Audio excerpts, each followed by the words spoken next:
দাদা, দুটো সিঙ্গারা দেবেন তো? হ্যাঁ দিচ্ছি। আর কিছু নেবে? দাদা, দুটো চপ দেবেন তো। হ্যাঁ দিচ্ছি মা, আমি বৌদি। একটা সিঙ্গারা আর খাবো। কিছু নেবেন? আমার ঝাল ঝাল স্বাদ না খেলে কি বাঙালির আড্ডা জমে? আমি তো সবার প্রাণের নাস্তা। শুধু ঝাল হলে চলবে নাকি? আমি কিন্তু নরম আলোর পুড়ে ভরা, মশলার ঘানে মাতাল করা। আমাকে ছাড়া বিকেলের চা একেবারেই ফিকে।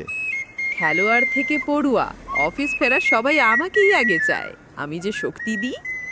পুজোর প্যান্ডেলে শীতের সকালে গরম গরম সিঙ্গারা ছাড়া বাঙালি ভাবতেই পারে না আমি আড্ডার রাজা। খেলোয়াড়, অফিস ফেরা সবাই আমাকেই খোঁজে। শক্তি বাড়াই আমি। পুজোর ভোরে গরম গরম সিঙ্গারার ঘ্রাণে কে না পাগল হয় বলো তো? তাহলে বুঝি আমরা দুজন মিলে বাঙালির হৃদয়ের নাস্তা। ঠিক তাই, তুমি ছাড়া মজা নেই, আমি ছাড়া আড্ডা নেই।